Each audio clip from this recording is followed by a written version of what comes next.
Welcome back to the Football Terrace. Hit like buttons. Make sure you're subscribing, everybody. Sorry for being a little late. I was picking the kids up from school, caught in traffic. I got here as fast as I can. Lots to talk about this afternoon. We've got a big question about Ryan Giggs to pose to the panel and to you, the audience. So the boys didn't know that's even coming. That's a surprise for them. We're talking about Rodrygo. Arteta is in love with him. And according to reports coming out of Italy, they say it's a total certainty that Rodrygo would be a superstar at Arsenal and an approach will happen. We're looking at Wirtz to Liverpool and 126 million expectations that are now upon his head top. We're going to be asking Husam what he thinks of the deal and what he expects of the player. Of course, Judge Mo as well. We're also looking at the Victor Gyokeres situation, a fee reportedly set at 80 million euros. Will and can Manchester United get that done? We'll get your takes, we'll get your thoughts, we'll get your opinions on that. But gentlemen, how are you both? You both well and good? Yes, of course. Amazing news yesterday with the Florian Wirtz thing. So I'm very happy, very ecstatic. And I look forward to the season. Let's go. Everything is good. I just want to... Did he actually agree the fee yet? Well, depends on what journalists you listen to. Fabrizio and I think Plattenberg have said it will be a fee up to the value of 150 million euros, which is 127 million pounds. Ben Jacobs this morning on my show said it will be a guarantee of 100 million base, and it will rise. But some of those add-ons are going to be quite difficult to achieve. So it's a minimum 100 million pound. Their belief is it will be over the British transfer record. So Liverpool are getting the most expensive player in the history of the Premier League, and they're getting the most expensive midfielder in the history of the sport. Oh yeah, expectations must be... So Liverpool must then win the league next season, basically. If you have the best player in the league, if you have the best defender in the league, if you have the best goalkeeper in the league, if you have one of the best coaches out there, and you sign basically the most expensive midfielder of all time, you basically must win the league. The pressure is on Liverpool. Day one, Wirtz must perform. Well, seriously, Wirtz must perform. Liverpool must win the league. There's no leopard in the tree. There's no underdog. Liverpool are favorites. And it's a very simple thing. And I know that Liverpool fans are happy, excited about Wirtz. And I am excited about seeing... To be honest, I'm actually so excited about this because I've lived the Nunes versus Haaland. But that lasted for a couple of months, to be honest. I'm expecting Ryan Cherki. I'm expecting Ryan Cherki versus Wirtz versus Palmer versus Saka for a whole season. And if Man United get Gyokeres, oh my word, this is gonna be one hell of a season. You know, I'm here for it, bro. I'm a neutral. I can't wait. I want Rodrygo to go to Arsenal as well. Imagine a season when Rodrygo plays for Arsenal, Wirtz for Liverpool, Cherki for City, Cunha and Mbuemo and Gyokeres for Man United, and Palmer for Chelsea. I think we're in for a great season, to be honest with you. And the Mojenda will be in full effect for about 9 months next season. We're here for it. The thing is, there is no Cherki versus Florian Wirtz debate. It's not a debate. Wirtz is obviously a lot better. This is just the truth. And we know it from the City fans that we have worked with, because they refer to Wirtz as the long-term Kevin De Bruyne replacement. Not a single time did any of them come off mute and say, I don't want Wirtz, I want Ryan Cherki. This is pure copium. With all due respect, Arsenal paid 150 million for an athletic DM. Chelsea paid 120 million for a tackler. If I'm going to pay 125 million pounds with add-ons, by the way, for a player that gets GA, for a player that creates, for a player that gets him behind, for a player that can play left wing, false 9, number 10, I'm going to cook. I look forward to next season. Now the last thing we need is just a striker, which I think we will get. I think we're going to sell Donkey Kong and get a striker. We get a striker and it's going to be an absolute fest. I just cannot wait. Do you think it's 3 times better? Look, let's get into the show, Terry. I'm sorry. No introductions, nothing. We don't. Yeah, we're hang on, we're in it. I just want to clarify as well. It was 98 million for Caicedo and 98 million for Declan Rice. You're doing euros. In pounds, there was 100. There were 98 million each. Why didn't you do pounds for Wirtz at the beginning of the show? Because we did. When I said 100 million. No, you said 150 million. Yeah, I said 150 million euros. What I then said is there's a 150 million pound base that's a guarantee, according to Ben Jacobs. No, but I did it. I converted it to euros as well for Caicedo and Rice. I did the same game. Okay, cool. But your base is reportedly going to be above the British transfer record. So your base is No, I know it's a British transfer record. It's 150 million pounds, including euros, including add-ons, which is 126 million pounds. This is including add-ons. The base is going to be 118 million pounds. That's what's been reported. 118 million pounds. Yes, that's the base. Okay, and the why are we doing base here? The total package for Declan Rice was 116 million euros. I just checked it. That is the total package for Declan Rice. Okay, can we agree on one currency, please? Okay, euros. Okay, the whole package for Declan Rice was 116 million euros.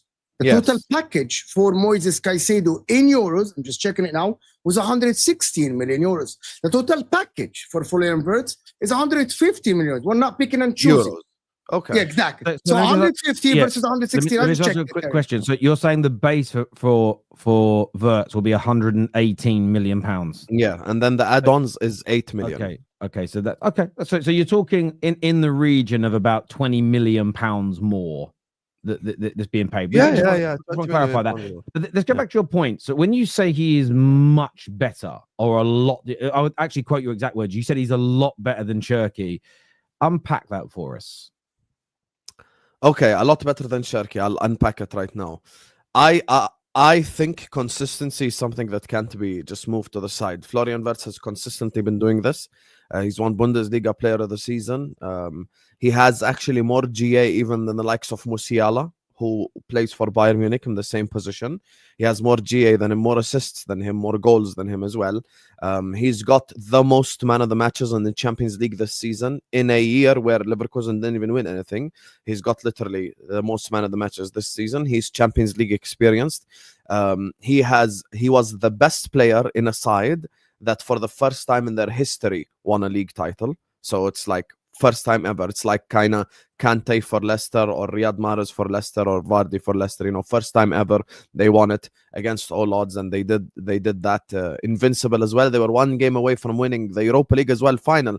Never forget, Atalanta is the only reason why they did not. Atalanta is the only reason why they did not win the the whole season invincible. So they had unbelievable time, and Florian Wirtz was by far the best player at all of that. Ryan Cherki is a very good player. I think he's unbelievably technical. I think he's very good with both feet. He's versatile. He can play right hand side. He can play number 10 as well. But he is no Florian Wirtz, because Florian Wirtz has done it at the top level as well. And that's something that Ryan Cherki has not done. And I think the change in energy, over this last 72 hours just shows how massive Liverpool Football Club are. We're massive. Because Cherki is now, according to people, more talented than Mbappe because he chose Manchester City. It's the funniest shit ever. Let's just forget what Mbappe did for Monaco. Forget the fact what he did at the World Cup in 2018. Forget all of that. Let's just say Ryan Cherki is more talented than Mbappe. And on top of all that, those same people, you go to their videos, they had top 40 youngsters, and Cherki wasn't even in the top 40 youngsters. He's obviously a steal at 30 million, but there is a very simple answer to all of this. And this is the example I've been using against everyone, and no one has a rebuttal to it, because this is why I've been doing this for 4 years and no one beat me in a debate. I'm just so good at debating. No one can do it like me. McAllister. You're a master debater. We know. Master debater, not master debater. McAllister is 35 million pounds. He's almost 70 million pounds less than Declan Rice.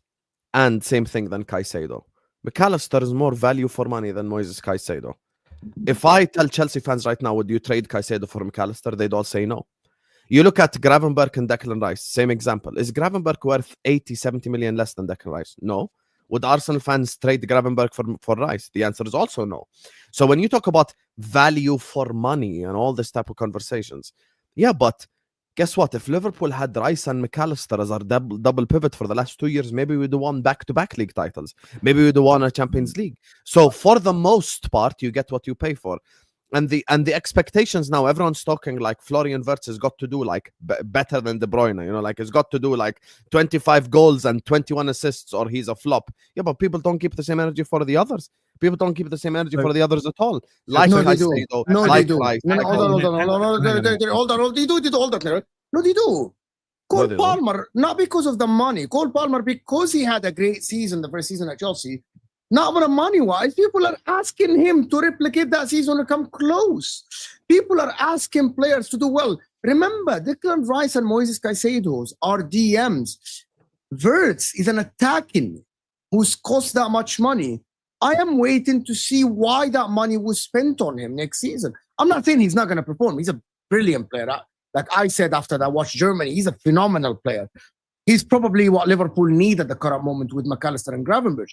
But also, we will judge him based on that price tag. We were not going to judge him based on Cherki's price tag. So there's a few things I want to address very quickly. The value for money thing. Cherki, if they're both successful, Cherki will always be considered more value for money because he's costing 30 million. Yeah. But equally, I'm not praising City for getting a 30 million pound deal done. It's within the agreement that Cherki had with Leon. The same as let's say Cunha goes on to be a superstar for Man United and scores 20 goals a season every year, 10 assists every year, and he's the best player in England. Oh, wow, you got him for 62 million. I'm not going to praise Man United for paying a buyout clause. I'm not going to praise City for paying an agree. If we get Gyokeres for the 70 million euros that Sporting have promised him that he'll leave for, right? That isn't amazing business by Manchester United. It's just paying the asking. It's like going into Tesco's and saying, I'm an amazing negotiator. Oh, really? Yeah, they had a meal deal on for £6 and I paid £6. It's so cheap, isn't it? Well, it's just a fucking deal. It's crazy. Aside from that, though, the expectations is more what I want to speak about because go back and watch my video last night. I think it's an amazing move. It's a great show of intent. It's brilliant to see Liverpool operate like a big club. I think he's a fantastic player. I have nothing negative to say about Wirtz. What I am saying is there has to be, he's an attacking midfielder. Yes, winning trophies as a club and him being integral in that is an important part, very important part. Him playing regularly, an important part. But because he's an attacker, there has to be an expectation on output. The same as Bruno, the same as Odegaard, who is slagged off every year for his lack of output as an example. The best number 10 in the world, according to Tom Little, a player that's a lot better than Cherki, in your words, and a player that's costing a British record fee, there has to be a high expectation. I'll give you an example of why the expectation has to be high, because this is what a Liverpool legend had to say about Pogba many years ago. Pogba's had 4 assists, though. We expect that from £100 million, man. So Pogba was actually £85 million. He would get 4 assists in a match, and Liverpool legends on television would go, but he's a £100 million player. This is what we expect from him. What I'm hoping to see is the exact same expectation from the media that the KDBs and the Brunos have and are judged on every year. The same criticism that Odegaard goes through. But even though Paul Pogba was a deeper sitting midfield player, where the goals and the assists have never been as high in the history of football, there has to be an expectation on this man in all competitions delivering what? A minimum 35 plus goals and assists every year, alongside lots of big performances where he is driving your team over the line, integral in you winning 35 games. plus GA. The only people who've done that is Lampard and like all comps. Who else? All comps, yeah. Yeah, but who else has done that in the history of the Premier League? Okay, 30 to 35 minimum has to be all comps. Says who? Because who's done that before? Well, it's what the best number 10s in the world do. Yeah, Lampard's done it before, like Premier League history. Bruno does it almost every year. But KDB does it almost every year. Bruno doesn't get 35 GA. KDB did it once. All competitions, they've done it loads of times. Yeah, but like, I'm not expecting Florian Wirtz to go play against Stockport in the 4th round. Okay, so what do you expect? I'm talking about the 2 main comps. I'm talking about the Premier League and Champions League. That's what I'm talking about. No. I'm talking all competitions. What do you expect him? Because again, he might get 10 assists in the Carabao Cup and it helps him. So I'm giving him more opportunities of getting this. There has to be a minimum expectation because people like yourself have had those conversations about rivals 10s Surely now you're breaking the British transfer record. You've got to have the same standards for your massive club. Yeah, 100%. I do have expectations on Florian Wirtz. I'm not gonna sit up here and You are just signing the bullshit. Zidane of The this. reason why people have criticized Odegaard is because he's had a really bad season after having two very good years. So it's completely normal criticism, you know. So this is just the truth. So of course we have expectations. I think we're gonna we sign a striker now and we're gonna go back to back. The thing is, you're talking about energy with Graham Souness. I'll tell you about the energy. If City signed Florian Wirtz and Liverpool signed Ryan Cherki, this is what would have happened. No one wants to live in Liverpool. Liverpool don't have that attraction. Liverpool might be the biggest club in England, but they can't attract the biggest talent. Oh my God, City have signed Florian Wirtz. How can we compete? How can we go against the Goliath that is Manchester City? Now the reverse happened. Cherki is better value for money. How, you know, blah, blah, blah. Now Wirtz has to get 300 assists per season or he's a flop. Yeah, but people don't, guys, with all due respect, Man United paid 80 million for Højlund, 100 million for Anthony. Look at all the payments. Jack Grealish cost 100 million. He went a whole year and a half without a goal. And you're He's telling already me justifying. Are you selling it still? I'm not justifying. I'm talking about duds that have been paid a lot of money for. This is our first about the duds? This is our first. Let me speak. Let me speak. When we're talking money, don't you're talk. bringing You up sign free signings. Højlund. You sign free signings. Let the guy with the money talk. All you do is free signings. Arnautovic is leaving your club. Your club's dead. It doesn't matter. Anyway, back to the topic. Back to the topic. Let me talk about money. Dead banter by your veins are popping. Dead banter by your veins are popping, and you keep interrupting. Anyway, you are bringing up. I've never lost 5-0 in a Champions League final. I've never lost 5-0. He's literally comparing him to Højlund. Humiliation. 5-0 to PSG. This is his talking point. That's crazy. He's PSG first UCL. City first UCL. Both against Højlund, broski. You're bringing up Højlund. Okay, he is comparing versus Højlund. Gentlemen, let me jump in for a minute. So can I just finish what I'm saying, please? Because I was getting somewhere. I was literally landing the plane, and then the co-pilot wants to be rude. Drink water, Habibi, relax. So anyway, as I was saying, now Liverpool Football Club sign a striker. I agree. There is no underdog. There is none of that type of stuff. We have to go back to back next season, or at least win the Champions League. We have to win one of the two big ones. We either need to leave next season as the Champions League winner or the Premier League winner. There is no underdog gimmick. There is none of that type of stuff. Now we have done what is required. Gyokeres, Frimpong, and Wirtz are coming through the door. The one thing I will say is we just need someone up top. So when Núñez is gone and we sign in a striker, regardless who it is, it could be a Ekitike, it could be I don't care. Anyone, any striker that they want, you know, they sign a striker and let's go. I'm completely in. Okay. I'm very happy and ecstatic at the fact that this guy just rejected Bayern Munich, Manchester City, and Real Madrid, according to all the top journalists. And he said yes to Liverpool Football Club. This is something that I've never seen before. And I'll tell you why this is massive. A German player saying no to Bayern and yes to Liverpool is massive, whatever anyone says. The fact that Manchester City, who have more financial might and a better manager and like more success over these last 6-7 years, got rejected by Florian Wirtz, for me is a big deal. It's massive. This is not a case of like, oh, City no pull or any of that. No, I'm looking at it more from the player perspective. I'm so interested to know, what did Arne Slot tell him? What is the project? What have we promised the players? Because even Virgil van Dijk came out publicly and said, guys, we're gonna, like, he's been talking about the summer publicly, Virgil van Dijk, in all the interviews. He's like, oh, this is gonna be a big summer for Liverpool. This is gonna be a big summer.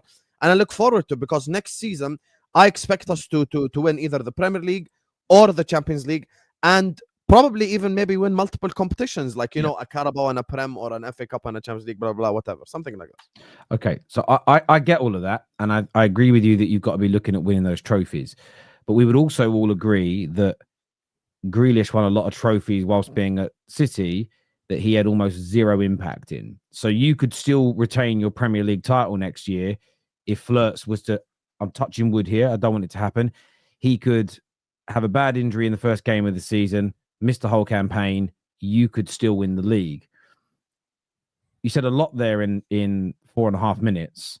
What are your expectations on Wirtz individually from an outputs point of view? What do you think for a 118 million pounds, to your words, I want to make sure I get the wording right, what would your expectations be on him? Because again, I didn't agree with the media onslaught the likes of Graham Souness put towards Paul Pogba, but I know Liverpool fans joined in with it. So I'm seeing if you have the same energy for your own player, or whether or not all of the agendas you've had on Pogba's and Bruno's and all the other very expensive players, whether or not you were doing that purely as an agenda, or whether that was your real football minds working. What is your expectation for Wirtz to deliver?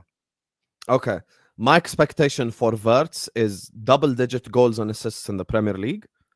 So I would expect, like, you know, it should be double digits. So let's say, but the thing is, Terry, as well, with all due respect, where does he play? Are we saying left wing? Are we saying 10? Are we saying false 9? Because there's 3 different scenarios. He's going to play in one of the attacking roles where goals and assists are going to be his job.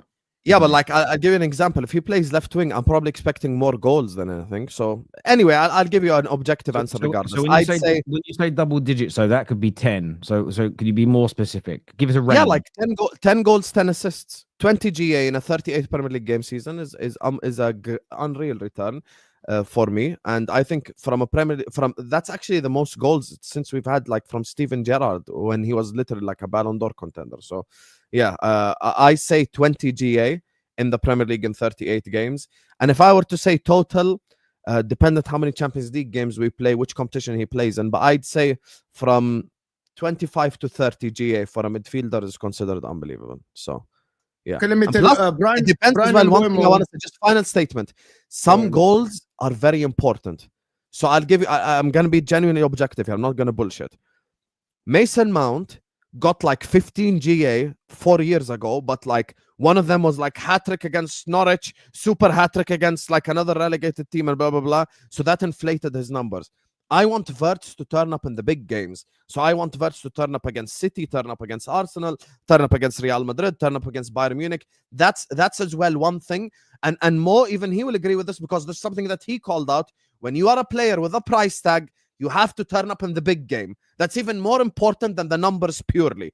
Because Florian Wirtz scores 15 goals for us only, but it's all in important games. It's way better than him scoring a hat-trick against promoted, Southampton. I'm not arguing against that. Okay, I'm not arguing the importance of goals are there. But again, I want to see that energy from you towards other players. I want to see you wax lyrical about the winning goal in an FA Cup final from an 18-year-old Mainu, because that winning FA Cup goal is more valuable than based on your logic. How valuable is that winning FA Cup goal from Mainu then, based on your logic there? How much more important is that than Premier League goals? Give us a number. Are you mad? Of course it's very important. Yeah, but again, you didn't say that on the final day. I've not heard you say it before, so I'm trying to ascertain how massive are Bruno's goals in finals that he scored, because he scored quite a few of them. He scored goals in finals when? He scored and assisted in finals, Bruno Fernandes. Yeah, he has. I don't remember, but anyway, of course, the main goal in the FA Cup final is very important. 100%. It's more important. So you're telling me, so would you rather Kobe Mainoo score a goal in the FA Cup final or score a hat-trick against Sunderland? What's going on with the Sunderland game? What is it? Premier League game, just regular Premier League game. Well, I'd rather, again, depends on the context of the Premier League game. If it's the game to qualify for the Champions League or the game to win the league, I want to win it. Or based on Man United's but then that applies to my logic too, which is big game. No, and I understand that. And you know me, I'll always apply context. I'll always apply context. But what I don't think is fair is for Wirtz to be a big money player, to come into the Premier League, get 18 goals and assists in all competitions next year, but suddenly context be applied to him and look at the games he scored in. Oh, the assists were better than this person's, but yet every other attacking midfield player across Europe for 5, 6, 7 years has been ridiculed if their output numbers are not of a high level. I just think it's fair that Wirtz, for the talent he has, for the wonderful ability he is, the brilliant acquisition that he is, the world-class player that most people call him, there has to be a very high, a very hard expectation on him, in the same way that Jack Grealish has been subjected to, Lukaku was subjected to, players that are then existing at clubs every year. What are the expectations on Saka? What are the expectations? Look at the shit Foden got last year. Look at the shit Foden got. Will there? I want to make sure there is that same energy from you towards Wirtz as you have put on all these other players, Husam. Yeah, but there is the same energy. How is there? I'm even putting more expectation on him than you are, because I just said I want him to score in the big games too. Okay. So I said Premier League only, just Premier League 20 GA alone. You said 30 GA in all comps. I'm saying I'm expecting 20 GA in Premier League alone, and I want him to turn up in the big game. So I'm putting even ultra expectation. So I'm not doing any underdog. I'm not doing any cope. No, nothing.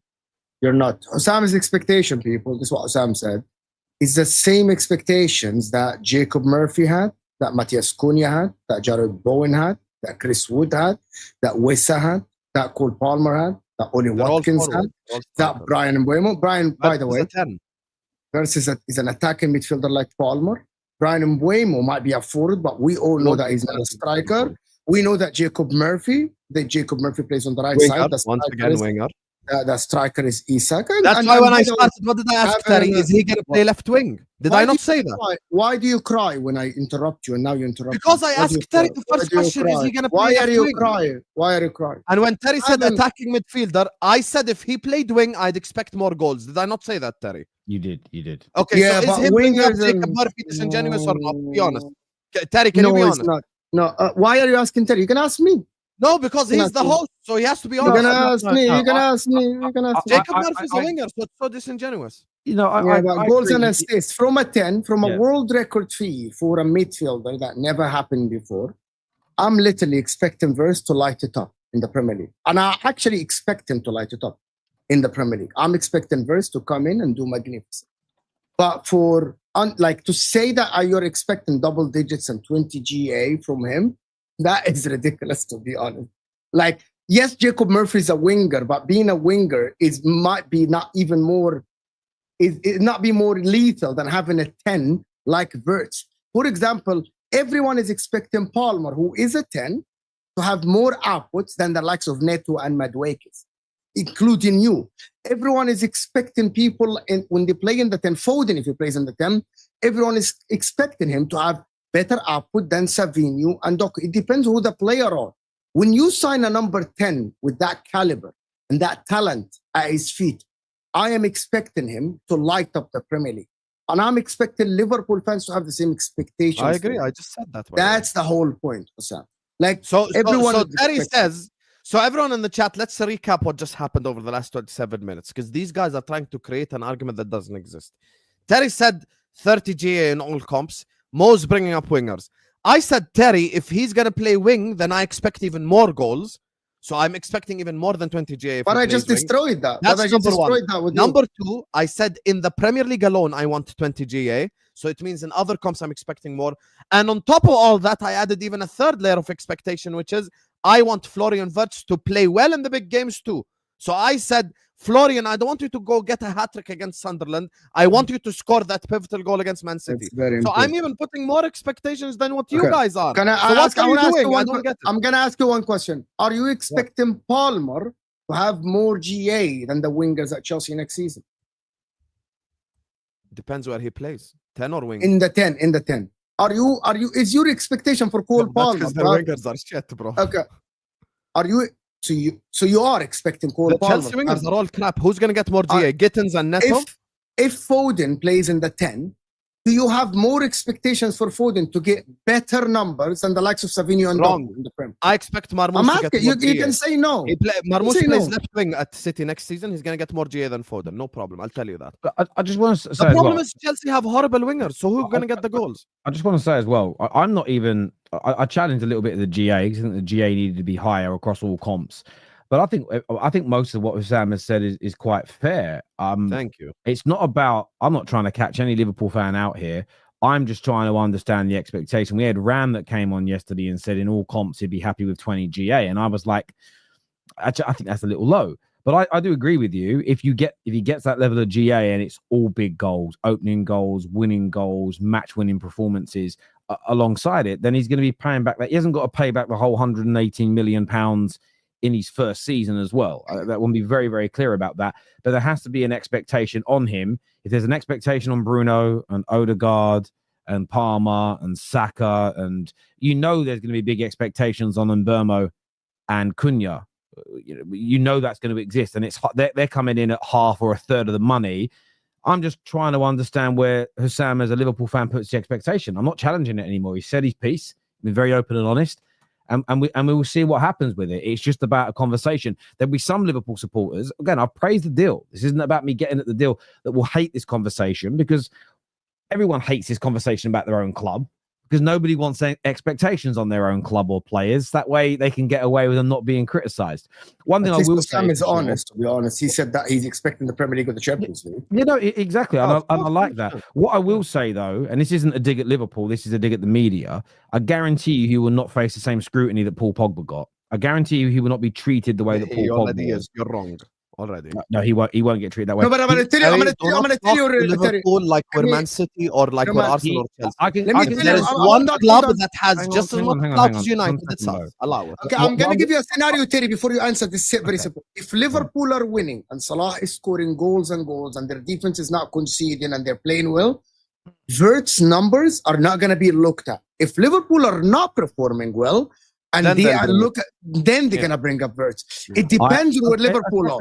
Look, I can guarantee you this. If he isn't performing next year and Liverpool are not in that title race where it goes wrong, I bet we don't see walking stats. I bet we don't see hit pieces about where he's buying his food from. I bet we don't hear anything about the clothes that he wears, the girl that he's dating, or anything about his family in the media. And I guarantee you won't have someone like Souness blaming Wirtz for you guys not winning games that when he's not even in the team. There were games where Pogba was brought up as a player to be criticised when he was out injured. So if all those things happen, then I will agree with you. They are treating Wirtz in the same way, but I don't believe they'll do that to Wirtz personally. Let's do some of the super chats that have come through here on this subject. It says Caicedo was 110 million pounds according to Ornstein. I'm going by transfer market, and they have it as 116 million euros on there. But cool. Does this purchase of Wirtz for the price put more pressure on Wirtz and on Slot? It could. Yeah, of course it puts more pressure on them. I think more pressure on Wirtz, to be fair. Yeah, I think it's big pressure on. I think it's big pressure on everybody at the club for them to deliver, because you can't.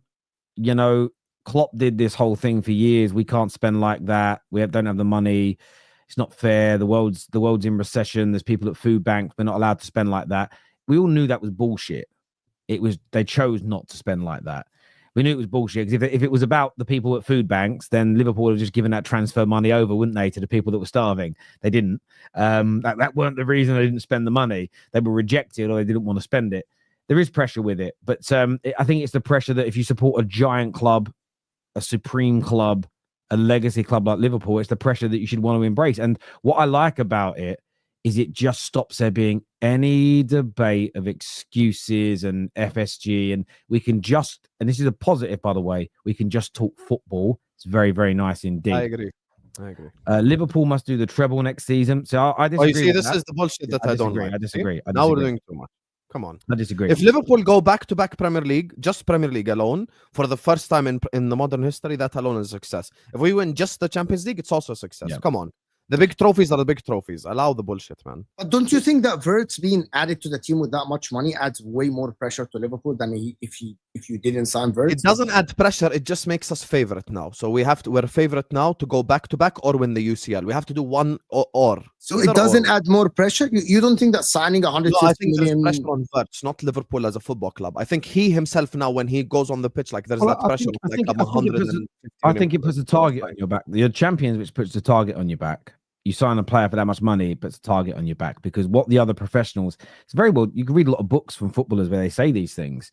I've listened to a lot of podcasts of ex-footballers. When a superstar is signed, when a team become champions, you've got two here and one. It's like there's an extra motivation to beat you. There's an extra motivation to, stick in a hard tackle or to get one over on you, because there is you saw when Man United re-signed Ronaldo. Look how many players, when they scored against us, did the Sue.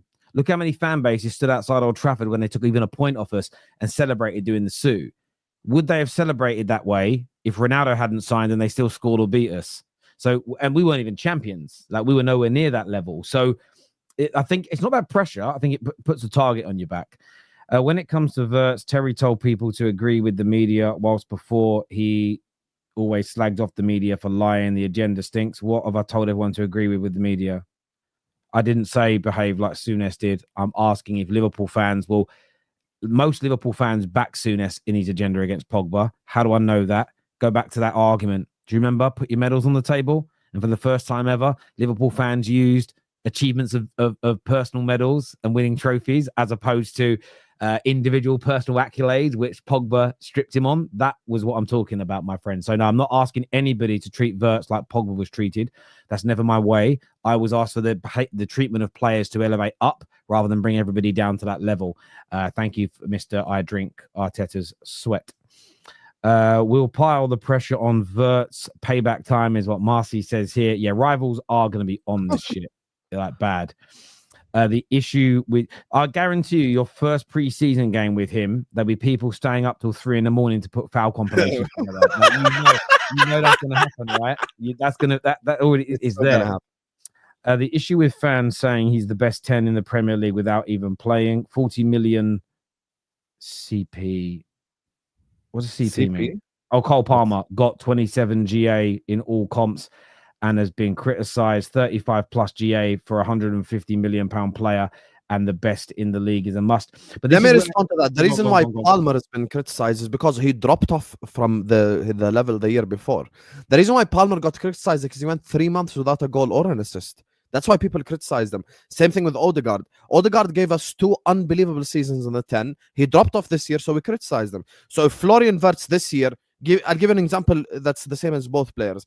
If Florian Wirtz this season gets 24 goals, 15 assists, but then the year after he gets 16 goals and 10 assists, people will criticize because he dropped off. So it's completely normal. It's also about the performances as well. You know, not just picking up the G. It's a combination. Your intro music's too loud. Sorry. Terry, you're really having a go at Don today. He's really got up your nose. I didn't have a go at him at all. I was just asking questions. It's not having a go. I didn't raise my voice at all. I've been very, very calm. Mo and Husam sound like the virtual meme of the 2 Arab guys arguing, F you, you mofo. No, fuck you. Thank you, Wayne. Wirtz has got to get one of the player of the season awards. No, he doesn't, because they don't mean anything. Player awards are not the ultimate indication of how good a football player is. Never. I don't agree with that at all. Because this is why they're silly. Because if there's a good English player that has a very good year next season versus a very good German player, you know which way the media is going to push. They're going to go with the Englishman. There's going to be a bias. Therefore, player awards are not the ultimate barometer. They're impacting games, they're delivering games, and their performances towards winning trophies. That is the only way football players have ever and should ever be judged in football. Yeah. Premier League, 20 spread GA minimum. Control games is good enough, is what Omar says here. Good super chat. We actually can't analyze what Wirtz's price tag. Like if Cherki gets 15 GA, we can't expect 75 from Wirtz. That's also true. Equally, look, my expectations for Cherki are not representative solely of his low price as well. I always look at the value as a player. I'll give you an example. I said this for many years about Trent. Trent's free, right?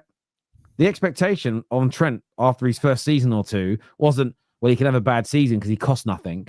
Your expectations are based on the valuation of a player, not what you paid for them. It doesn't make sense to go by what you pay. If Gyokeres comes in to United, my expectations are of a player that scored 97 goals in 2 years, not a player who's got a low release clause of £55 million, because he's not a £55 million striker. So there's got to be a happy medium in that. What's the target for City? With how much City's targets to win everything? Simple as that. Like there's no beating around that bush either. Their targets to win things as well. 30 GA or more would be good on his debut season, but I want those numbers to increase on his second year as he settles in. Sam is like Trump. He wins all his debates, but nothing but facts, is what Magnum says here. Difference is no congressman can buy me. What Palmer, Cherki, Saka, Foden's targets next season? Same. See, that's a good question as well. Same. They've all got to be aiming in all comps.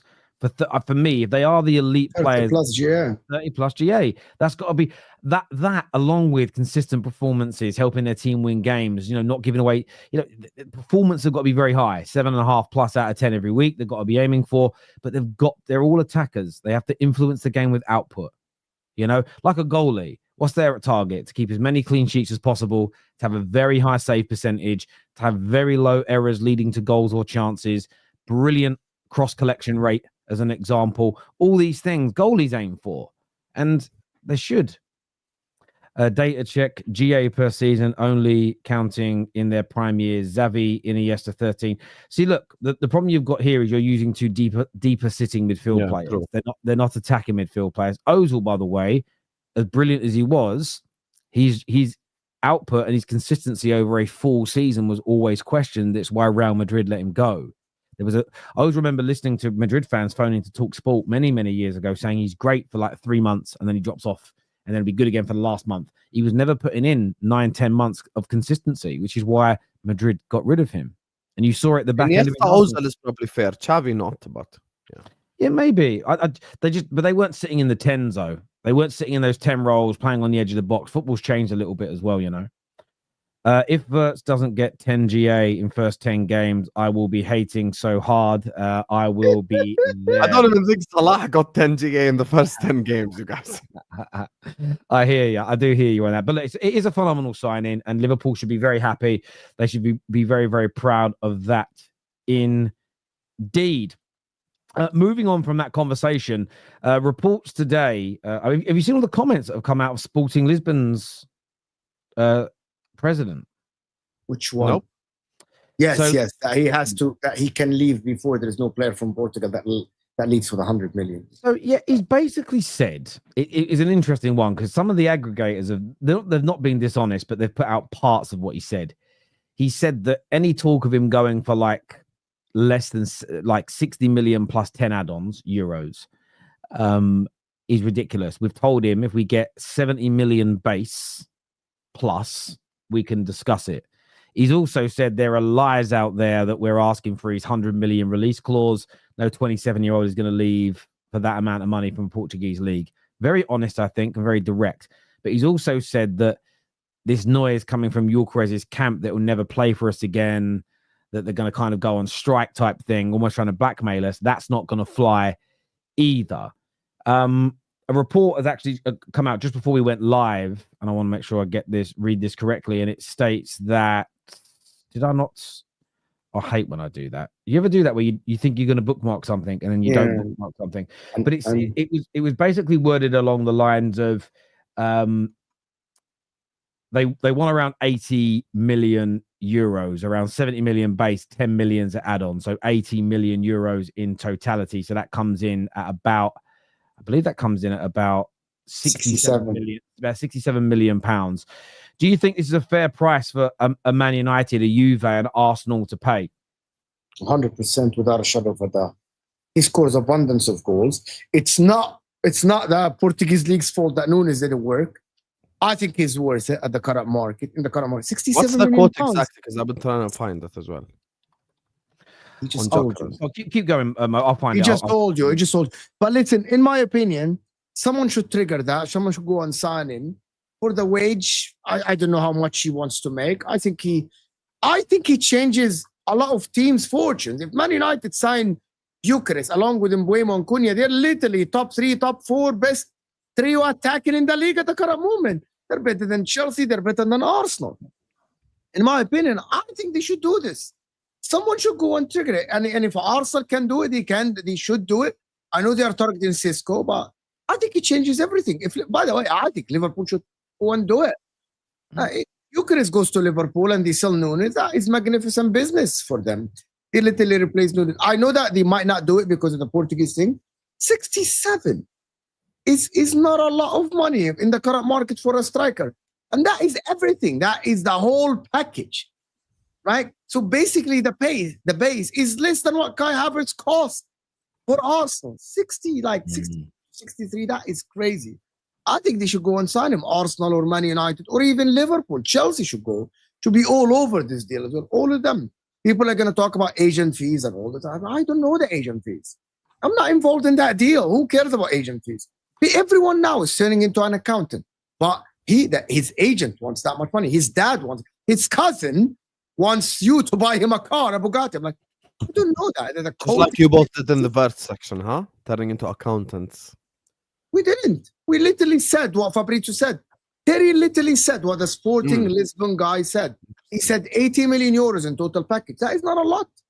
Euros in the current That is definitely not a lot given the price tag of the other strikers. Yes. If Isak is 150 million or 120 million pounds, for this guy, it's so cheap. In the current market, how many strikers out there? Ekitike is 100 million euros. And you're telling me Victor Gyokeres. Well, I think it's a combination of things. So, I mean, what's come out since we've been live is a comment from Fabrizio Romano that says, again, it's a little bit in contrast to that. So what Fabrizio has just said is that there was a pact with Victor Gyokeres' agents and Sporting since last summer to accept transfer fees of 65 million plus add-ons this summer. However, they now want more, not the 100 million release clause, but more than 65 million. The situation is now tense. So again, clearly the agent is telling Fabrizio one thing, the president is coming out and saying another, but the prices keep changing. And I think what this shows me more than anything is people have been asking that question, why are more people not interested? Why has nobody put a bid in yet? Well, this is the reason. And I think now at least we've got the answer. It's not about the player being a dud. It's that the agent is telling Man United, telling Arsenal, telling Juve, telling, potentially Liverpool that have been linked to him, 65 million with about a 10 million pound, a 10 million euro add-on gets him. So around about 65 million pounds. But now Sporting are saying, well, no, we didn't agree to that. We said less than 100 million, but it has to be 70 million base plus. And I think the problem is what they're trying to do, Sporting, is they're trying to create a bidding war so they get closer to that 100 million. But all the other clubs are kind of sitting there and saying, well, we're going to hang fire on this. So the one good thing about this news coming out, I think it shows us why this deal hasn't progressed quicker. The only issue for Manchester United is that we don't, right now, without sales, we don't have the cash to just go, all right, well, there's 70 million plus 10 or 65 plus 10. We're still trying to haggle that down, which is fair, and there's no rush at the minute because nobody else is putting that bid in. But I think you can take United, Arsenal out of this. It isn't down to us. There seems to be a real war and a real tense situation between Gyokeres' camp and Sporting. It reminds me a little bit just earlier in the window. Do you remember when Harry Kane didn't come back from holiday and didn't go training? He said his goodbyes, what he was promised, and then Spurs sort of pulled the rug from under. I feel like something similar going on here. My gut feeling is Sporting have made him this promise, and they're just pushing the price up. They're pushing the price up. Do you think he ends up in the Premier League at the end? I think a deal gets done. I think a deal will get done in the end. It's just this window's been really weird. So many deals have happened quite quickly. City have signed 4 or 5 players. Liverpool basically got 3 over the line. United got 1 done in Burmo, very close, because of the World Club Cup. But actually, every summer you get long, drawn-out sagas. The good thing about this for me as a United fan, this isn't us that are dragging this on. It's not Man United haggling over 5 million quid, or I think this is Sporting and Gyokeres' camp. The good news is, though, according to Ben Jacobs, is that Gyokeres hasn't made his mind up yet as well. So at the end of the day, until he makes his mind up about where he wants to go, this doesn't slow anybody down, because until he says, I want to, and that's also where this might change. The day he picks up the phone and says, I want United, or I want Arsenal, or I want Liverpool, or I want Juve, whatever he decides to do, once he agrees to that, the other clubs might walk away. And if all the other clubs walk away, it's a bit like the Brentford situation. It was 50 million was their asking price quoted for however long.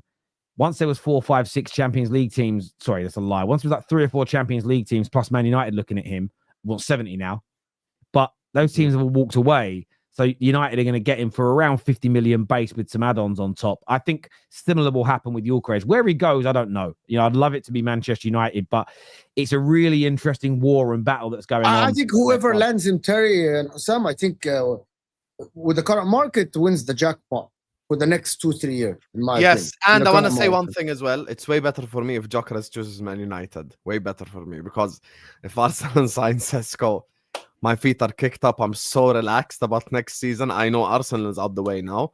I've only got to worry about Man City, so that would be really good for us. Gyokeres is dangerous. Gyokeres is very dangerous. Like, he's a very good goal scorer. I just wonder how the chemistry would be with that front three. You know, with Cunha, Mbeumo, and Gyokeres. I just wonder if it will actually work. I think it would be probably better just from a purely tactical perspective if they didn't get Mbeumo, maybe, and they played Ahmad over there and they played Gyokeres up top. Maybe I think it would be smarter from a tactical perspective. But listen, you probably do have the creative guy in Cunha, and then you do have the two gunmen in Mbeumo and Gyokeres, which I think is good. The thing for me is, like, with Gyokeres, I think he's a very good striker. I think he's very intelligent. I think people have made up this whole false narrative that he's just this running behind. Oh my God. He's just this running behind striker that just operates in spaces. I've seen him score so many goals with his weak foot. I've seen him score so many goals in tight spaces. Like, with all due respect, when Sporting Lisbon are coming up against like Academica and Boa Vista in the Portuguese league, I'm sure they're coming up against, against like low blocks and stuff. So, yeah, I think Gyokeres would be very dangerous. I think Gyokeres would be very dangerous. To raise my hand, sir. I would actually take Gyokeres at Liverpool, you know? Yeah, I know. But I'm starting to raise my hand. I'm like, there is so much talk going on between Arsenal and Sesko, and they have been tracking him for a while, that I'm like, maybe they know. Maybe they want Sesko. Maybe they think Sesko is more suited to them. Maybe they don't think that Gyokeres is going to come in and bang goals for them. And I know my opinion and your opinion is Gyokeres is more lethal than Sesko. And they're like, our opinion, and I see egal, even other people think that. But at some point, we'll have to just sit and say, maybe maybe Arsenal know what they want. Maybe Arsenal know better than us. They know that they want Sesko and they don't want Gyokeres for whatever reason. I'm like, I can't sit on every single show and say, oh, you should sign Sesko. Gyokeres. You must not sign Sesko, and you must sign Nicolas. Like, they want to go with Sesko. They have been tracking Sesko for a while. Mikel Arteta wants Sesko, and I'm like, okay, I'm not an Arsenal supporter, to be honest. None of us are. And maybe they think that Sesko is going to bang and he's going to be better than Gyokeres for the short and the long term. And I'm just going to have to sit here and say, okay, I want to see you with the guy that you have been tracking for 2 years. Prove us wrong then. There's a report right now from Portugal that Gyokeres' agent is currently in a meeting with Arsenal. Now, my little theory for what it's worth is I believe the story from The Athletic that whoever they sign as the number 9, Kai Havertz is still the main man. And it's a case of you're coming in to try and displace him. That's been well documented. And even a lot of the sort of Arsenal big in the nose, none of them have come out and debunked it. So I'm taking it as read. I think that's why I think Gyokeres wants Arsenal more than Man United. That's my personal gut feeling. And I understand why. So I think he's partly waiting.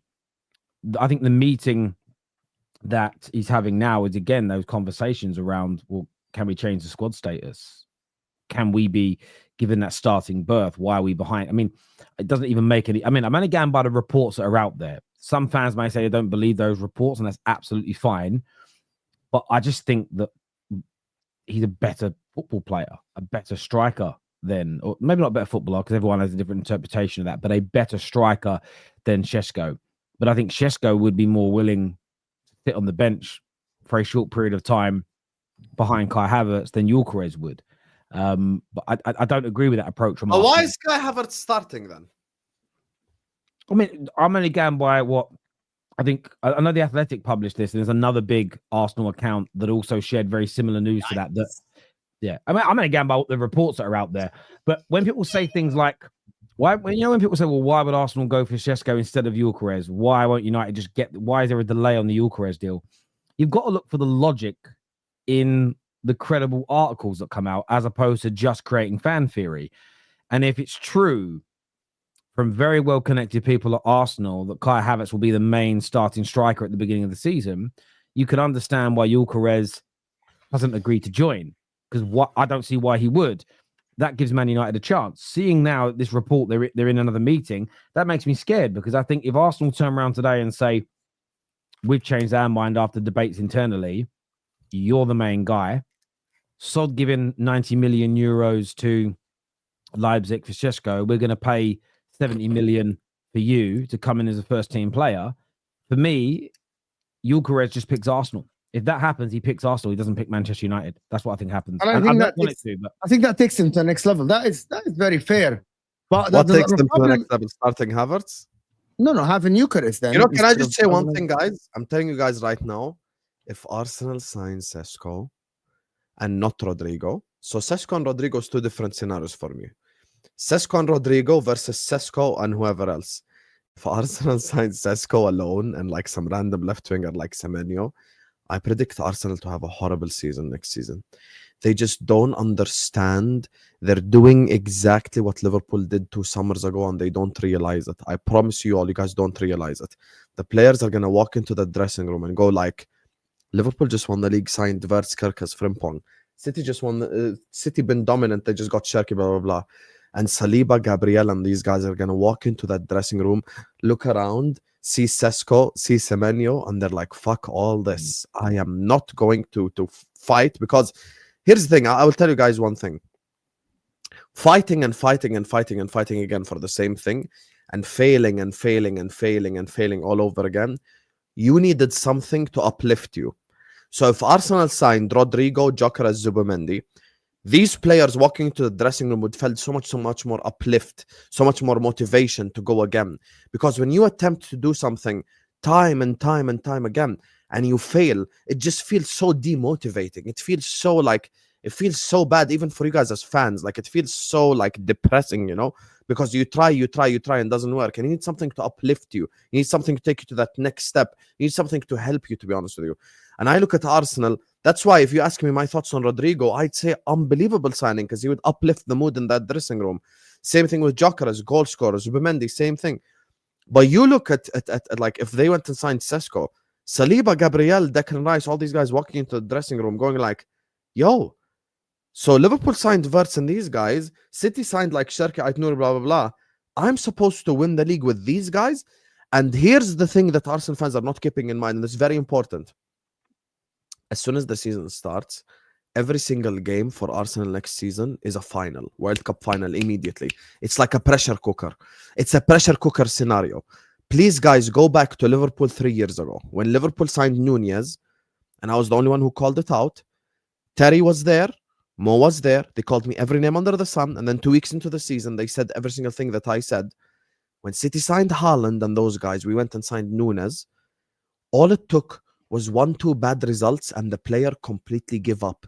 It felt like we just lacked motivation to go again. Because the year before, we went for Premier League, Champions League. We lost Premier League by a point. We lost Champions League in the final, and we left with FA Cup and Carabao Cup. So we needed something to uplift the whole team to actually go again. And we didn't have that. And the problem is Arsenal don't realize this. This is something that Ferguson did so well, which is why I give him credit so much from a managerial perspective, from a squad perspective, the way that he operated perspective. You look at the way Ferguson did things. Ferguson would win the league and then go sign. Like, people don't know this. United had Rooney, Tevez, and then they go sign Berbatov, they sign Saha, they keep improving, they keep getting better, and it gives everyone that extra sense of motivation, like I want to fight. How did he bring the best out of Roy Keane in the early 2000s? He brought in Juan Sebastian Veron. He brought in players like that, and Roy Keane still kept his place because he gave him that extra, like, you're gonna have to fight here. And I think that gave the United players extra motivation. The problem is, one bad game for Arsenal next season, like the first 3 games, if they draw just one draw, I think they will collapse immediately, because it's just so mentally draining. It's like going to the gym and you work hard 2 hours, and then you weigh yourself at the end of the week and your weight is the same exact thing. You just feel so unmotivated. It's got something to listen. I hear where you're coming from on that. Bath, when you say, yeah, they did say he's a big part of the plans, not a starter. They didn't specify. Listen, you got to read between the lines, my friend. There is no need to make that assertion that he's going to be a big part of the plans. If he's a big part of the plans, that means he's starting a lot of games. No one ever says you're a big part of the plans and integral to the first team, but you start every game on the bench behind the new number 9. It literally means you're going to start, my friend. Like, we have to be really honest about this. And by the way, that's fine. And all I'm saying is this, that doesn't mean you won't get Gyokeres for that reason. Gyokeres may have thought about it and gone, do you know what? All right, start me on the bench. Once to Husam's point, once I'm on that pitch, you watch me start smashing that ball and you won't be able to drop me. And by the way, that's not a bad thing to have that attitude. This year from Dave says it's very possible that we switch formations to play both Havertz and... I'm so glad you said that, Dave. Who goes to the bench? Very simple question. So who's on the bench then? You can only have 11 players. Who's on the bench? It's got to be Odegaard. So you're benching your captain? Yeah, Dave? they're signing Zubamendi was to start with Rice. So definitely, it's not going to be one of them. It's definitely going to be Zubamendi and Rice starting. Exactly, thank you. And the Athletic did touch on that, and you could do it. What I would say is, I'll have to reread it. Did they say, was that one of their suggestions, or was that something that's been reported into them? I don't remember. I do remember briefly touching on that, but because there's a difference between we've been told by someone at the club they might change formation versus what they could do to accommodate it is by changing formation. There's a distinction there. This is also very true to remember about Berta. Berta doesn't target just one player. He works on deals close to completion and then makes a final decision. You're so dramatic, Wayne, unnecessarily. This is so true about Berta. Bro, all clubs work on multiple targets. Like, don't act like this is such a smart Berta thing. Oh my God, he's working on multiple targets. That's not what he's saying. Everyone works on multiple targets, Habibi. This is fucking football. That's not what Wayne is saying. What Wayne is stating is that you might read in some newspapers that they're progressing the Sesko deal. You might read in others they're progressing Gyokeres. It doesn't mean one isn't telling the truth, because they with the way Berta operates, they could both be happening that way. And not all sporting directors do work that way, because Edu didn't do that. That wasn't Edu's approach. So that's all he's saying. He's not saying it's groundbreaking and they've discovered fire. They're just saying that that's why you're seeing two stories at the same time. In the past 10 years, Portuguese top scorers and their career, Victor Gyokeres twice, Taremi twice, Darwin Núñez, Pedro, I can't pronounce that, but I know he is. Goncalves. Yes, Carlos Vinicius, Jonas, Bastos, Jackson Martinez, thrice, Hulk, 23 goals. Yeah, look, the strike is a fair thing. However, none of them had as a good goal scoring record as Gyokeres in the Portuguese league, and Gyokeres did this in the UCL as well. Keep that in mind. Can I tell you one thing about this, Terry? Like, every time now Arsenal fans are trying to convince others and themselves that this is the right choice. Sesko's the right guy. Gyokeres is not going to work. You come up with every excuse in the world. Even though I know the majority of Arsenal fans wanted Gyokeres in January and wanted Gyokeres in the beginning of the summer, but the same people come back and say, oh, no, I think Sesko's better. I don't know why. Exactly. Like, you guys are fans like us. You guys remember the Straight Facts episode when we were talking about Isak? Remember when the Arsenal fans were saying Gyokeres is better than Isak? You guys remember that? Like, it's ridiculous. Like, why did they change their mind? Because the club have changed their mind. They're going for Sesko. You don't have to change your mind. It is okay. You can be opposing to the club. It's fine. You can be, exactly. What I would also say is this. You're right. Some of those strikers haven't left and had the greatest careers. But let's not act like Bruno Fernandes and Mendes, to name just a few, weren't in the Portuguese league. There have been lots of very good players that have left and gone on to do brilliant things. Enzo Fernandez. Yeah. Well, yeah. I mean, there's, and you can just go through the list. There's a hell of a lot that have gone on to do very, very, especially. Ruben Diaz went to Man City from the Portuguese league, and he banged. He won Player of the Season right away. And Man United, by the way, we have a very good success rate of taking sporting players. Just want to, like, where we have quite a bad success rate of buying Brazilians, we have a fantastic success rate of buying sporting players. So, yeah. By that logic, Husam, Liverpool should have fallen off last year because they got close the season before and didn't uplift the team by signing anyone. We changed the manager. That by itself is a new voice, guys. Literally new voice. That you don't get a new voice. Your response is weak. Can't wait for Wirtz to have Kai Havertz outputs, but be praised because he plays for Liverpool. What is Kai Havertz output? What is Kai Havertz output? So Abraham here is waffling. Keep the super chat up on the screen. So let's look at Havertz statistics. So 20 GA as the striker, 2 seasons ago, and that's the time when everyone praised Kai Havertz as well. Well, if Florian Wirtz gets 20 GA as the attacking midfielder, then that's completely different than having it as the striker. I actually think Kai Havertz, though, if you look at his numbers, I think it's something crazy. Like, since he moved to striker, someone super chatted it in the other day. He's had something like 37 GA in 50 games as their striker. It's pretty good, you know. Yeah, that's a good number. Just from an output perspective, is very good. Yeah. The motivation comes on the training field and on the dressing room, is what Chris Walker says here. Michael says you're assuming players. You're assuming player participation. Saliba and Gabby made Gyokeres look like baby food. They could quite easily not be uplifted by him either. We don't know. That's not strictly. Yeah, but true. you're talking about Sporting versus Arsenal. Hang on a minute. Hang on a minute, though. There was a moment in that game where he strapped up that back line and almost. I mean, it just hit the post. It would have been one of the best goals of the Champions League all season. But again, then what you're then doing is you're removing the team element from a game. And, you know, when you look at Sporting, very technically gifted, they do not have the physicality of a Premier League team. Gyokeres has the physicality to play for a Premier League team when you look at him, but a lot of those Sporting players look a little bit lightweight for me. There's a reason why this year Man United, as shit as we were, smashed the Spanish teams. We were just more physical than them. So the Premier League has become such a physical league. It's unbelievable. I agree with Husam on this. After 3 second places, we need a mental boost more than skill improvement, and really need Rodrygo the most, much like how Jesus and Zinni brought that winning mentality in 2022. It's interesting that you bring that up as well, because there's a really interesting report today that's come out that says, and I quote, I'm going to get this up in front of me now. It's come from a source called Mario Contiga, really big. He's a Real Madrid and transfer market expert for The Athletic, like a really big account. I've not personally heard of him, but he says here that Mikel Arteta is in love with Rodrygo. The coach carefully studied Rodrygo, and he is totally certain that Rodrygo would be a superstar for Arsenal playing on the left wing. Arteta really, really wants Arsenal to sign the player this summer. So, you know, they're talking about, you know, totally certain, you know, that he will be a hit. And there's quite a lot of Spanish press in the last few days that have said that Arsenal will make an approach. They will make a big offer. Arteta loves him. He's a massive target. It's not going away, that news. And the Madrid press normally plays down the idea of their players leaving, but they keep speaking about maybe him leaving, if that makes sense. It's not.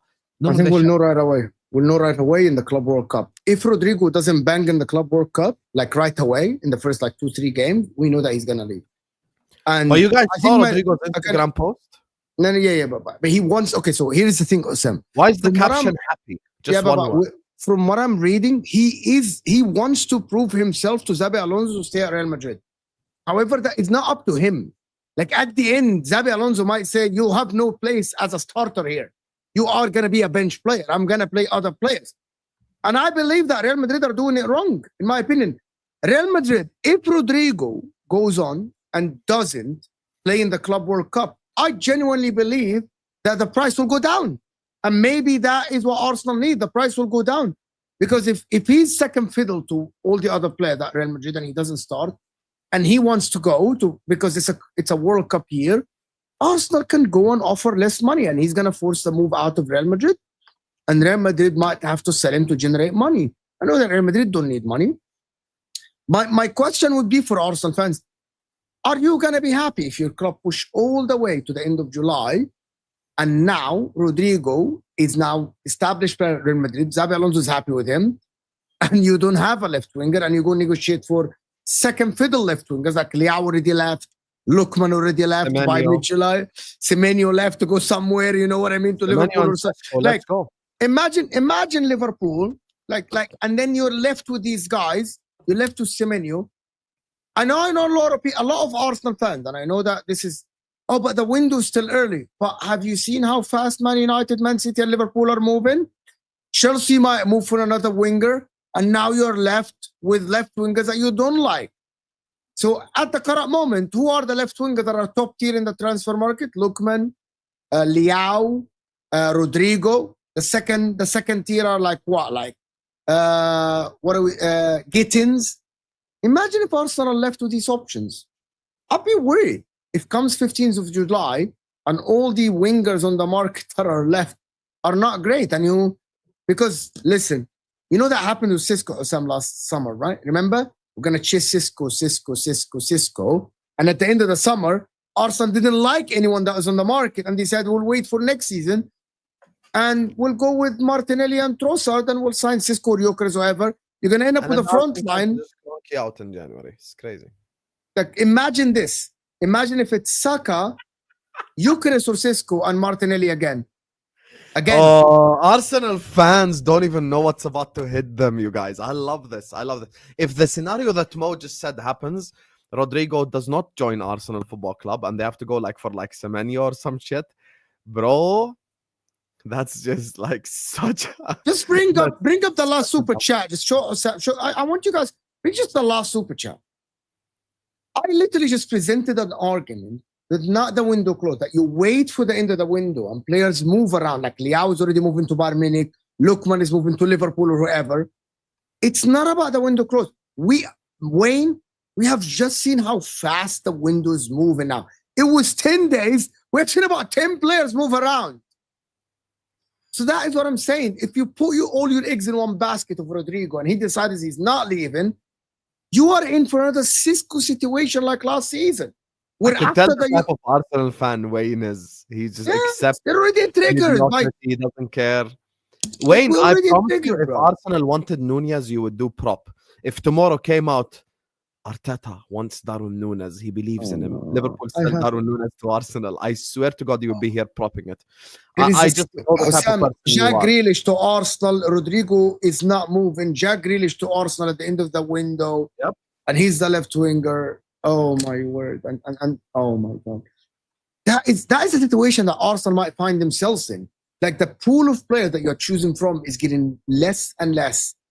If you're not signing the players you need to move in different directions. I'm not saying that Berta's not moving in other directions. But if you wait until the end of the Club World Cup, that is a month from now.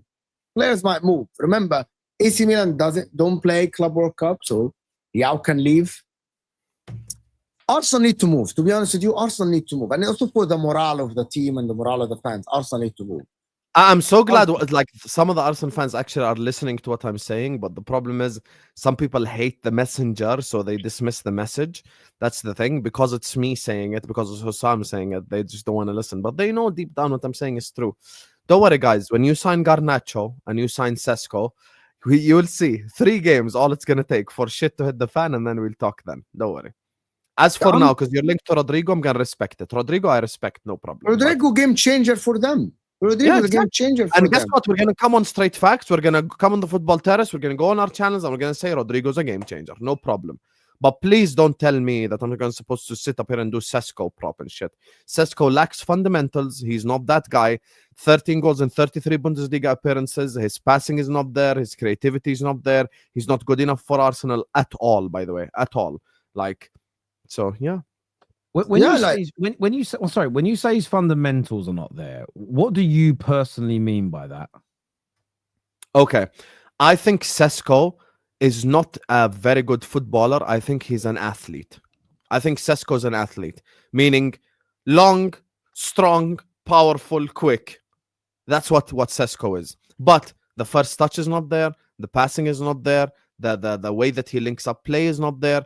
And by the way, I have proven this 100 times using Squawka, using using Squawka, using FBRF. I have my eye test is proven by the numbers. Because I'll give you an example. Ekitike and Sesko both are not elite goal scorers. Both of them are not clinical. Both of them still need a while to score 20 goals a season. But Ekitike has the fundamentals, meaning Ekitike has a very good first touch. He can pass. He's very good in terms of playing balls to his wingers. He's good even with crossing. He's good with multiple different things. Sesko does not have that. Sesko doesn't have the fundamentals. That's why for me, if Arsenal signs Sesko, I'm going to have my feet kicked up and so relaxed. The only thing that worries me with Arsenal is Rodrygo. Sesko does not worry me at all, to be honest with you. And I actually hope that they sign Sesko. If they sign Sesko, I'm so chilled. City pool is back next season. Let's fucking go, bro. If like, I'm just gonna say this: any striker, but just bring on Rodrygo, and Arsenal are talking next season. Just any number 9, even if it's Sesko, any number 9. But don't wait until the window ends and you sign only a number 9 and you don't sign a left winger. But listen, I know what Husam is talking about. Gyokeres is more proven. I've seen Gyokeres be better striker than Sesko. I think Sesko's a project striker. Every time I've watched him, he's not great. And I didn't watch a lot of both of them, to be honest. I didn't watch a lot of both of them, to be honest. I'm just going by the stats and going by the comps and all the some games I've watched.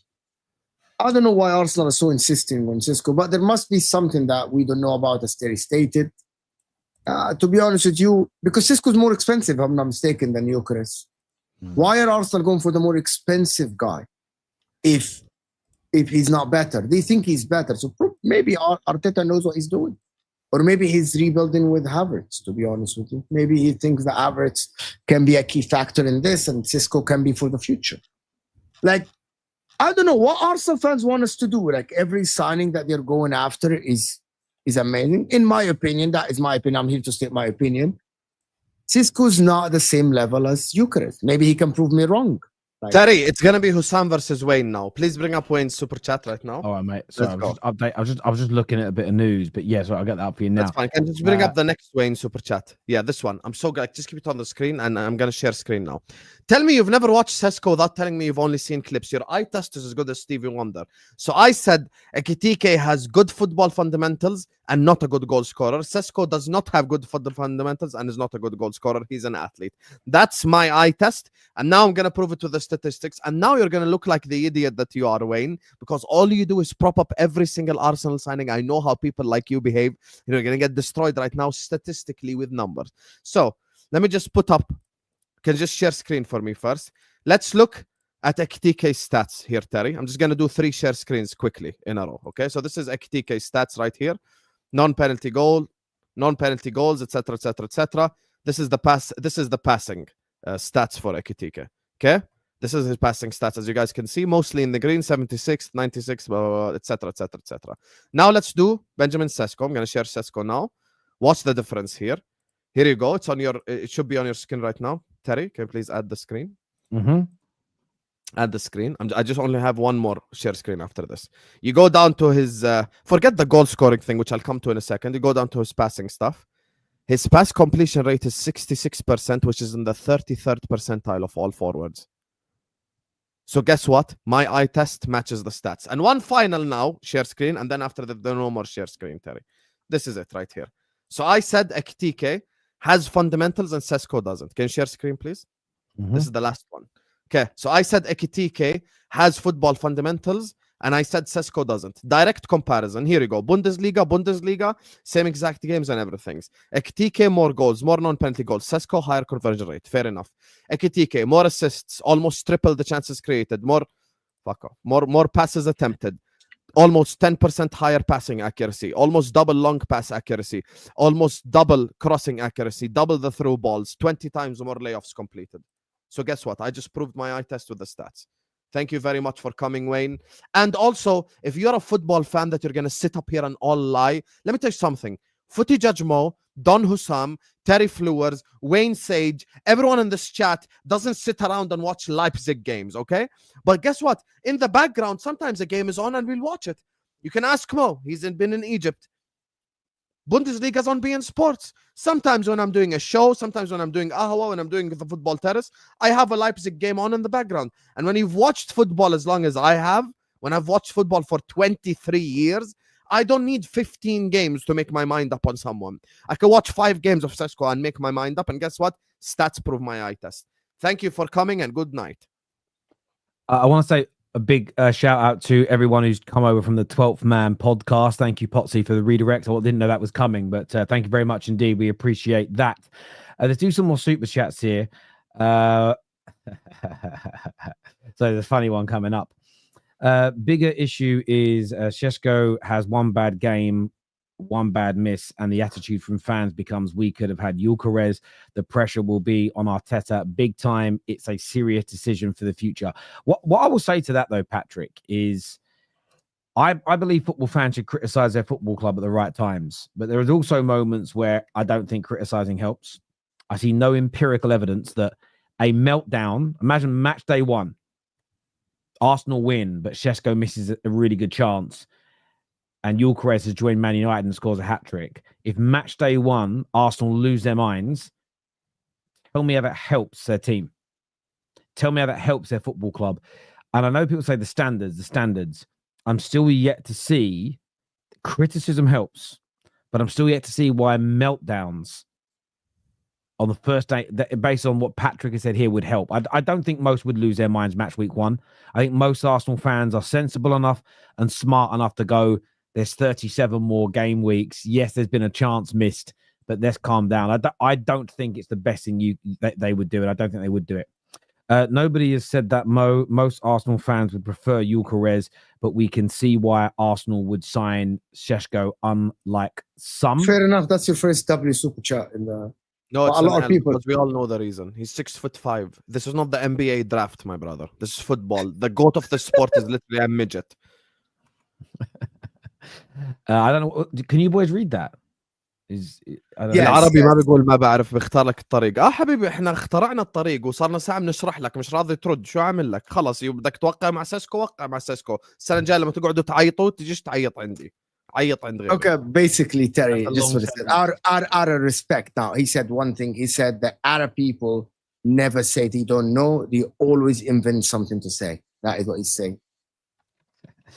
Bruv, I'm going to say this before. I'm a very well-traveled man. I've got friends from all around the world. Something I've realized, there are certain characteristics that you can put to people, but we're all the same. I know a lot of English people do exactly the same, bruv. It's one of those mad things. Germans in the Premier League have not shone. Even Klinsmann and Ballack, they were very good in the Premier League. Ballack was very good. Yeah, I agree. Robert Huth is a Premier League champion. Mo said Caicedo had a better season than Gravenberch. Okay, I'm gonna let Stephen. I'm gonna let Husam answer. Caicedo did have a better season than Gravenberch. That is true. There we go. D here says 0.15 billion for Wirtz is crazy. We will be there, is what D says. Yes, Only way I accept Sesko is if we get Rodrygo.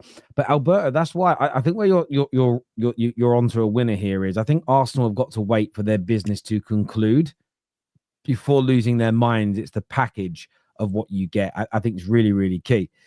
Who is SZ? Says Wirtz's medicals tomorrow. Who's SZ? No idea. I'm not sure who that is, but thank you, Tibsy. 15 years. I've watched for 37 years, is what Wayne says here. I never said 15 years. I said 23 years. Arsenal need another Aubameyang striker like Gyokeres. I agree with that. Husam, 20 GA for Wirtz in the Premier League is equal to 23-24 Havertz in the Premier League. I hope you were saying that Havertz was unreal that season. Havertz is a striker, Wirtz is a 10.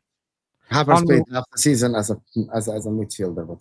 True. And by the way, everyone did Havertz properly the last 6 months of the season. No one denied it. Fair enough. That's very fair. He got praised.